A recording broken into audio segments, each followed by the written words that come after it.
বিহারের দিকে চোখ ছিল সকাল থেকেই, বেলা গড়ালো, বিকেল গড়িয়ে সন্ধে হলো, পরিস্থিতির কোনো পরিবর্তন নেই। সকাল থেকে যে প্রাথমিক ট্রেন্ড ছিল সেটাই হলো নীতিশ কুমারের বাজিমাত, অন্যদিকে ভারতীয় জনতা পার্টির বাজিমাত, এবং এই দুয়ে মিলে 200 পার হয়ে গেল। সেখানে তেজস্বী যাদব এবং তার সহযোগী দল কাঙ্ক্ষিত লক্ষ্যে পৌঁছানো তো দূরস্থ, আবারও প্রমাণ হয়ে গেল বিহারের রাজনীতিতে নীতিশ কুমারই ফার্স্ট বয়, নীতিশ কুমারই বড় প্লেয়ার, সেটা প্রমাণ হলো। এবং তার সঙ্গে প্রমাণ হলো বিজেপি তার শক্তি প্রদর্শন করে দিল। আমরা এখন এই পর্বে অ্যাকশন রিয়াকশনে যে বিষয় নিয়ে আলোকপাত করব, যে কেন তেজস্বী যাদব পারলেন না, কেনই বা বিহারের রাজনীতিতে কংগ্রেস একেবারে ওয়াশ আউট হয়ে গেল, যেখানে কংগ্রেসের অনেক যোগ্য নেতা ছিল যাদেরকে সামনে এলে প্রচার করা যেত, লড়াই করা যেত, কিন্তু কেন হলো না। আমরা এই বিষয়ে চুলচেরা বিশ্লেষণে যাব। প্রিয় দর্শক বন্ধু, অ্যাকশন রিয়াকশনের এই পর্বে বিহারকে নিয়ে আমরা তথ্য বিশ্লেষণ করছি। স্পেশাল ইন্টেন্সিভ রিভিশনের পর বিহারে এই প্রথম ভোট, 40 লক্ষ মানুষ বাদ পড়ার পর বিহারে এই প্রথম ভোট, 64.66% ভোট পড়েছিল। আমাদের সঙ্গে রয়েছেন আমাদের সিনিয়র বরিষ্ঠ সাংবাদিক ষষ্ঠী চট্টোপাধ্যায়। ষষ্ঠীদা, বিহারের রাজনীতিতে অনেকে মনে করছিল 64.66%, মানে 1980-87 সাল বা তার আগের পর্যন্ত বিহারে 55% ভোট পর্ব কখনো পেরোয়নি, মানে ভোট শতাংশ 60-এর মধ্যে থাকতো। এবার 64 চলে গিয়েছিল। লোকজন বলছিল যে এত ভোট দেওয়া মানে অ্যান্টি কাম্বিয়েন্সি, কিন্তু এ তো দেখা গেল একেবারে উল্টে নীতিশ কুমার এবং বিজেপি বাগিয়ে বসলেন বিহারের রাজনীতিতে। তাহলে যে এত ভোট শতাংশ বিগত 30 বছরে যেটা ছিল না, 64% পৌঁছে গেল। এই যে বিপুল মানুষ অংশগ্রহণ করলেন, মহিলারা অংশগ্রহণ করলেন, এটা কিসের ইঙ্গিত? দেখো, প্রথমেই যেটা বলে দিতে হয়, যেটা হচ্ছে অত্যন্ত গুরুত্বপূর্ণ একটা প্রশ্ন। 2011 সালের কথা নিশ্চয়ই মনে আছে। এ রাজ্যে তখন বাম শাসন চলছে, প্রায় শেষের দিকে। 2011 সালে যখন বাংলায় যখন নির্বাচন হলো বিধানসভা, সেই সময় কিন্তু বিপুল পরিমাণের ভোট পড়েছিল। এবং এই যে বিপুল পরিমাণের ভোট পড়া, সেটা কিন্তু একটা ইঙ্গিত তো একটা ছিলই। কিন্তু সেই ইঙ্গিতটা আজকে 2025 সালে এসে দাঁড়িয়ে বিহারের ভোটটাকে যদি আমরা তুল্যমূল্য পর্যালোচনা করি, তাতে একটা কথা পরিষ্কার হয়ে গেছে যে বিহারে এতদিন ধরে আমরা যদি 1 দশকের কথা ভাবি, তাহলে 1 দশকে বিহারে আরজেডি যে ভোট পেয়ে এসেছিল 2025-এ এসে তা কিন্তু এক ধাক্কায় তাসের ঘরের মতো পড়ে গেল। এখন কেন পড়ে গেল? কারণ যদি বংশ পরম্পরায় যদি দেখা যায়, তাহলে লালু প্রসাদ যাদব, তার স্ত্রী রাবড়ি, তারপরে হচ্ছে তার ছেলে, ফলে আরজেডি পার্টিটা হয়ে গেছে একটা পারিবারিক পার্টি। অর্থাৎ বিহারের রাজনীতিতে আরজেডিটা হচ্ছে লালু প্রসাদ যাদব মানে আরজেডি, এবং তার ফ্যামিলিতে তার ছেলে, তার ছোট ছেলে, বড় ছেলে, প্রত্যেকে আরজেডিটাকে ধরে রেখেছে। কিন্তু এর ভেতরে এই যে বলয়টা যারা তার তৈরি করে রেখেছে, এই বলয়ের ভেতরে কিন্তু অন্য কোনো মানুষ সেই আরজেডিতে সেইভাবে জায়গা করে নিতে পারেনি। এবার তুমি যে প্রশ্নটা করলে, কারণ এই 25-এর বিধানসভা নির্বাচন যেটা হয়ে গেল বিহারে, এসআইআরটা এখানে অত্যন্ত গুরুত্বপূর্ণ ভূমিকা পালন করেছে, কথা বলার অপেক্ষা রাখে না। এবং ও গুরুত্বপূর্ণ ভূমিকা পালন করেছে বলেই কিন্তু বিহারে 94টা আসন পেয়েছে বিজেপি, যেটা ভাবা যায়। এবং এই 94, আর এখানে নীতিশ কুমার পেল কটা? 84টা আসন। অর্থাৎ নীতিশ কুমারের থেকেও 10টা বেশি আসন পেয়ে গেছে বিজেপি। তার মানে বুঝতে হবে বিহারে এসআইআরটা বিজেপির পক্ষে কিন্তু ক্লিক করে গেল। এবং নরেন্দ্র মোদীর যে ম্যাজিক, সেই ম্যাজিকটা এক কথায় বলা যেতে পারে যে বিহারবাসী কিন্তু পুরো নরেন্দ্র মোদীর এই ম্যাজিকটা বা তার যে বক্তব্য, বিভিন্ন এই মহিলাদের প্রতি তাদের যে নতুন নতুন যে ভাবনা, যেমন বেঙ্গলে যেমন রয়েছে লক্ষ্মীর ভাণ্ডার, বিহারে বলেছে মহিলাদের জন্য একটা বড় অংশে ছাড় পাবে। ফলে এই বিহারে মানুষের মধ্যে নীতিশ কুমার আর লালু প্রসাদ যাদব, এদের দুজনের মধ্যেই কিন্তু সীমাবদ্ধ ছিল। কিন্তু মানুষ চাইছে নতুন কিছু আসুক, এবং এই নতুন কিছু আসার লক্ষ্যেই মূলত আজকে বিজেপির এই জয় জয়কার। মানুষ চাইছে নতুন কিছু আসুক, কিন্তু যেভাবে নবপ্রজন্মকে কাছে টানার চেষ্টা করলেন রাহুল গান্ধী, পুকুরে ডুব দিয়ে সাঁতার কাটলেন, বিহারের কোনো জায়গায় গিয়ে মাছ ধরলেন, মনে হচ্ছিল কংগ্রেসের জমিটা অনেক আঁটো সাঁটো। কিন্তু এইভাবে কংগ্রেস বিদেয়ী হলো। শুধু তাই নয়, যাকে কংগ্রেস ঝুলি থেকে বের করলে হয়তো রাজনৈতিক ডিভিডেন্ড আসতো, সেই মানে তরুণ তুর্কি নেতা, যে কথা বলা মানেই মুহূর্তে ভাইরাল, কানাইয়া কুমারের কথা বলছি, বাম থেকে কংগ্রেসে গেছেন, সেই বেগুসরায়ের ভূমিপুত্র, বিহারের ভূমিপুত্র কানাইয়া কুমারকে প্রচারেও তো দেখা গেল না এবং নির্বাচনেও তাকে দেখা গেল না। মানে কংগ্রেস কি কারণে তাকে এভাবে লুকিয়ে রাখলো? দেখো, পচা পুকুরে ডুব দিলে কি আর গঙ্গা স্নান হয়? পচা পুকুরে যদি কেউ ডুব দেয় তাহলে সেটা কি গঙ্গা স্নান হলো? তা রাহুল গান্ধী তো সেটাই করেছে বিহারে। বিহারে কংগ্রেসের অস্তিত্বটা কি? এই তো তার ফলাফল তুমি দেখলে। তুমি আরজেডির ফলাফলটা দেখো। তাহলে এখন পচা একটা জায়গায় পচে গেছে, সেখানে যদি দুটো ভালো ফলও রাখো সে তো পচবেই, এটা স্বাভাবিক নিয়মে। তা রাহুল গান্ধী ওখানে পুকুরে নামলো, মাছ ধরলো, তাদের বিহারবাসীর কিছু যায় আসে না। কারণ বিহারবাসীর মানুষ মনে করে তাদের প্রান্তিক জীবনযাপন, তাদের দৈনন্দিন জীবনযাপন কে কতটা উন্নতির দিকে নিয়ে যেতে পারবে। যে পথ দিয়ে তারা প্রতিদিন নিয়মিত যাতায়াত করছে সেই মাটির পথটা কিভাবে পিচ হবে।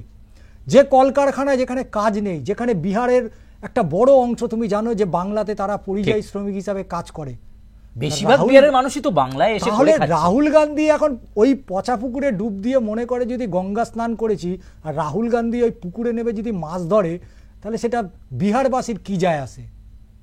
কিছু যায় আসে কি? কিচ্ছু যায় আসে না। যেটা ভোটের মধ্যে একেবারে প্রতিফলন হয়ে গেছে মানুষের। কারণ মানুষ চাইছে কর্মসংস্থান, মানুষ চাইছে তার সুনির্দিষ্ট একটা আর্থিক রোজগারের জায়গা। সেখানকার ছাত্রছাত্রীরা ভাবছে ভালো স্কুল, ভালো কলেজ, বিশ্ববিদ্যালয়। বিহারে কোথায়? বিহারে এই প্রশ্নটাই আসে, বিহারের কেন 90% ছেলে মেয়ে আইএস আইপিএস পড়ে? ভারতবর্ষের এমন কোনো রাজ্য আছে আপনি দেখাতে পারবেন? তোমার সুচারু কি মনে হয়? না। বিহারে যে পরিমাণের বছরে আইএস আইপিএস বেরোয়, কেন বেরোয়? তার কারণ সেখানে দলিত আছে, সেখানে বিভিন্ন সম্প্রদায়ের মানুষ রয়েছে, তারা সেখানে তাদেরকে দাবিয়ে রাখা হয়েছে। এই লালু প্রসাদ যাদব বলো বা নীতিশ কুমার বলো, ওই শ্রেণীর মানুষ আজও মাটিতেই তারা লুটিয়ে রয়েছে।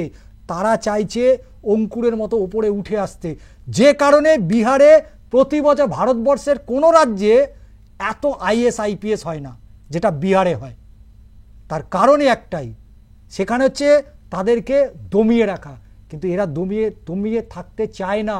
এবং আজকের যে ফলাফল, এই ফলাফলের পেছনে কিন্তু এটা অনেক বড় গুরুত্বপূর্ণ জায়গা। তোমার আরও একটা খুব ভালো প্রশ্ন, যে কানাইয়া কুমারের মতো তরুণ তুর্কি একজন নেতা, জেএনইউর ছাত্র, সেই কানাইয়া কুমারকে রাজনীতির ময়দানে দেখতে পাওয়া গেল না। এটাও একটা চাল হতে পারে। আজকে মনে করছে, তুমি একটা জিনিস খেয়াল করে দেখবে, যেখানে এনডিএ জোট তারা প্রার্থী ঘোষণা করে দিয়ে একেবারে ময়দানে সুরসুর করে নেমে পড়েছে ভোট প্রচারে, আর সেখানে শেষ সময় বলছে 3টে আসন আমার, 2টো আসন তোর, 2টো আমার, 4টে ওর। এই যে আসন বন্টন নিয়ে তাদের মধ্যে যে ঝামেলাটা হলো, তাতে কিন্তু এনডিএ তাদের প্রচারটা আরও একটু এগিয়ে নিয়ে চলে গেল। তাহলে অটোমেটিক্যালি ব্যাকফুটে চলে গেল এই জোট। স্বাভাবিকভাবেই বিহারের শুধুমাত্র যে এসআইআরটা কাজ করেছে বা ক্লিক করেছে তা নয়, এসআইআরের সাথে সেখানকার কর্মসংস্থান, তাদের শিক্ষা ব্যবস্থা, তাদের রাজ্যের উন্নয়ন, এগুলো অনেক বড় ফ্যাক্টর। এবং যে কানাইয়া কুমারের কথা বলছিলে, সেই কানাইয়া কুমারের সাথে সাথে আরও বেশ কিছু নতুন নেতৃত্ব উঠে এসেছিল, যার মধ্যে পুষ্পম রায়চৌধুরী। এই পুষ্পম রায়চৌধুরী, সেও কিন্তু একটা চমক দিতে পারত, একেবারে তরুণ প্রজন্মের মেয়ে। এবং সে বলেও ছিল যে আমার মুখের ওপরে যে ব্ল্যাক কভারটা রয়েছে, আমি যদি সরকারে আছি, কারণ 243টি আসনে তারা প্রার্থী দিয়েছিল, তো একেবারেই ফেলে দেওয়ার নয়। এ রাজ্যে আইএসএফ কিন্তু 244টা মানে 94টাতে সিট দিতে পারেনি, কংগ্রেস একা দিতে পারেনি, এ রাজ্যে বামেরা দিতে পারেনি। সেখানে এই রকম একটা নতুন উঠে আসা, যদিও তারা রাজনীতি পরিবার থেকে উঠে আসছে পুষ্পম, তাহলে একদিকে কানাইয়া কুমারের মতন তরুণ তুর্কি নেতাকে একেবারে কাজেই লাগালো না। তার একটাই কারণ, তেজস্বী যাদবকে সামনের দিকে নিয়ে আসতে হবে। চুক্তি তো তাই হয়েছিল, তোমার সাথে আমার তো চুক্তিটা এটাই ছিল যে ভাই তুমি কংগ্রেসের, আমি আরজেডি, আমাকে তো প্রায়োরিটি দিতে হবে। তা নাহলে কংগ্রেসের রেজাল্টটা কি বিহারে? আজকে বলে কংগ্রেসের বিহারে যদি অস্তিত্ব খুঁজতে হয়, অস্তিত্বটা পাবে। সেই কারণে রাহুল গান্ধীর মতো এরকম লোকসভার বিরোধী দলের নেতা তিনি পুকুরে নেমে পড়ে মাছ ধরছেন। তার পুকুরে নেমে মাছ ধরা আর কাদা জলে স্নান করা একই হলো। আর একটা প্রশ্ন তোমার কাছে আসবো, এই আলোচনার মধ্যে হয়তো আরো গুরুত্বপূর্ণ হবে। আমরা এর আগের পর্বেও আলোচনা করছিলাম প্রশান্ত কিশোর, যিনি এতদিন ভোট কৌশল হিসেবে কাজ করলেন, তারপর রাজনৈতিক দল করলেন, বিভিন্ন দলকে উনি জিতিয়েছেন, প্রচুর নাম কামিয়েছেন, মালও কামিয়েছেন। এমনকি ইন্ডিয়ান পিপলস অ্যাকশন কমিটি গড়ে পশ্চিমবঙ্গে তৃণমূল কংগ্রেসকেও ডিভিডেন্ড দেওয়া, দিদিকে বলার মতো কর্মসূচি, তিনি তারই মস্তিষ্ক প্রসূত।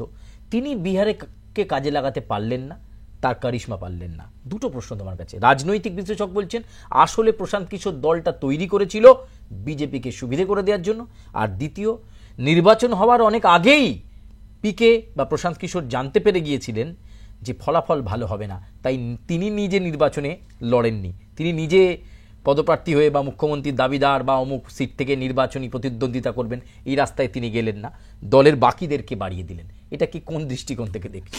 এটা তো বলতে হয় 90 দশকে চলে যেতে হয়। কারণ 90 দশকের কথা বলি, যখন প্রথম প্রশান্ত কিশোর ভারতে এলো, যদিও তিনি বিহারেরই বাসিন্দা, যেহেতু তিনি আফ্রিকায় চলে গিয়েছিলেন, সেখানে পড়াশোনা করেছেন, সেখানে কাজও করেছেন। প্রথম সাক্ষাৎকার কিন্তু রাহুল গান্ধীর সাথেই হয়েছিল। রাহুল গান্ধীর পরে রাহুল গান্ধী ওকে কিন্তু খুব একটা নাম্বার দিল না। তা নাম্বার না দেওয়া, ও একটা এই অপুষ্টিজনিত যে সমস্ত রাজ্যগুলো রয়েছে, যে সমস্ত জেলাগুলো রয়েছে, তার উপরে কাজ করলো, ভালো একটা ফাইল তৈরি করলো। কিন্তু কপি কোথায় গেল? তৎকালীন দেশের প্রধানমন্ত্রী মনমোহন সিং এর কাছে একটা কপি চলে গেল, গুজরাটের মুখ্যমন্ত্রী নরেন্দ্র মোদীর কাছে চলে গেল। প্রায়োরিটি কে দিল? নরেন্দ্র মোদী। হরিয়ানা, গুজরাট, যে সময় গুজরাটের অবস্থা খুব খারাপ, কারণ গোদ্রা যে কাণ্ড ঘটেছিল, সেখানে অমিত শাহ একেবারে মানে কি বলবো, গলায় গলায় আর মোদির সাথে বন্ধুত্ব। অমিত শাহকে তখন সুপ্রিম কোর্টের নির্দেশে বাইরে থাকতে হলো, আত্মগোপনে থাকতে হয়েছে। স্বাভাবিকভাবেই সেই সময় প্রশান্ত কিশোর কিন্তু একটা ভালো জায়গা করে দিয়েছিল নরেন্দ্র মোদীকে। এবার তুমি বলছো যে এই প্রশ্নে আমি কেন এলাম, তার কারণ 29-এর লক্ষ্যেই কিন্তু এগোচ্ছে বিজেপি, এটা কিন্তু ভুলে গেলে চলবে না। আর এই 29-এর লক্ষ্যে এগাতে গেলেই এসআইআর এর মতন এইরকম স্পেশাল ইনসেন্টিভ রিভিশন কেন এটা করতে হলো? কেন বিহারে স্পেশালটা ছিল না? কেন বেঙ্গলে হলো? বিহারে স্পেশাল ছিল না। তাহলে 2002 সালের আগেও তো হয়েছে। তুমি জানো ইলেকশন কমিশনের পক্ষ থেকে প্রতি 1 বছরে এই ইনসেন্টিভ রিভিশনটা হয়, অর্থাৎ নির্বাচনের আগে নয়, নিবিড় যে পর্যবেক্ষণ প্রতি বছরই হয়। তাহলে প্রতি বছরেই যখন হয়, তাহলে এবারেও তাই তো হয়েছে। কিন্তু এবারে স্পেশালটা ঢুকে গেছে। এই স্পেশালের মধ্যেই সমস্ত প্রশ্নের উত্তর কিন্তু এইখানেই রয়ে গেছে। তাহলে তুমি এটা মানছো যে প্রশান্ত কিশোর তার মস্তিষ্ক প্রসূত বুদ্ধি দিয়ে এটা বুঝতে পেরেছিলেন যে বিহারে কোনো কবজা করতে পারবো না, তাই নির্বাচনে লড়লে আরো হাসির পাত্র হব? একেবারেই তাই। দেখো, প্রথম কথা হচ্ছে সেটিং মাস্টার হচ্ছে পিকে, ঠিক আছে? তো সেটিং মাস্টার যখন পিকে মোদির সাথে কিন্তু কাজ করে এসছে, মোদির সাথে ব্যক্তিগত পিকের কিন্তু কোনো শত্রুতা নেই, অমিত শাহের সাথে থাকতে পারে। এবার 29-এর যে লোকসভা, 29-এর লোকসভার আগে আরো 11টি রাজ্যে কিন্তু নির্বাচন আছে, এটা ভুলে গেলে চলবে না, অত্যন্ত তাৎপর্যপূর্ণ। তার মধ্যে পশ্চিমবঙ্গ, ঠিক, যেখানে মমতা ব্যানার্জি রয়েছে, এটা ভুলে গেলে চলবে না। তা মমতা ব্যানার্জিকে টেক্কা দেওয়ার মতো মমতা ব্যানার্জির মতোই লোককে লাগবে। পিকে যখন এলো, পিকে কে মমতা ব্যানার্জি কাজে লাগালো। এইটা কিন্তু ষষ্ঠী এই মুহূর্তে একটা কম্পালশন তৈরি হয়ে গেছে। রাজ্য বিজেপি সদর দপ্তর মুরলীধর সেন লেনে হই হই চই চই হচ্ছে যে এসআইআর হলো, দেখুন বিজেপি কি জায়গায় চলে গেল, নীতিশের দলকে ছাপিয়েও বিজেপি ওপরের জায়গায়। এই এসআইআরেই পশ্চিমবঙ্গে 1.5 কোটি মানুষ বাদ পড়বে। আমি বলছি না, তুমি বলছো না, শুভেন্দু অধিকারী বলছে, বিজেপির নেতারা বলছে 1.5 কোটি বাদ পড়বে, নিশীথ প্রামাণিক বলছে তার থেকেও বেশি বাদ পড়তে পারে। এসআইআরের অক্সিজেন নেবে বিজেপি, এমনটাই তারা ভাবনা চিন্তা করে এখন থেকেই খুব উচ্ছ্বসিত। দেখো, প্রথমে এই কথা বলে রাখতে হয়, বিহারের রাজনীতির যে প্রেক্ষাপট, বাংলার রাজনীতি, বাংলার যে প্রেক্ষাপট, দুটো কিন্তু দু মেরুর। বাংলার রাজনীতির যদি ক্যালকুলেশন করো, ভারতবর্ষের এতগুলো রাজ্য রয়েছে, প্রথম বাংলার নামটা কেন উঠে আসে বলো তো? তার কারণ ভারতের স্বাধীনতা সংগ্রামের প্রথম সারির যারা নেতৃত্ব দিয়েছিল তার যদি 90% হয় সে কিন্তু বাংলার। তাই বাংলার রাজনীতির সাথে বিহার রাজনীতি গুলিয়ে ফেললে হবে না। বিহারে আকাশ গেরুয়া হয়ে গেছে বলে বাংলার আকাশটাও যে গেরুয়া হয়ে যাবে এ তো দিবা স্বপ্ন দেখার মতন। যদি তাই হতো তাহলে এনআরসি যখন হয়েছিল, সিএ যখন চালু করার কথা ছিল এই 2021-এর বিধানসভা নির্বাচনের আগে, তার ফল কি হলো?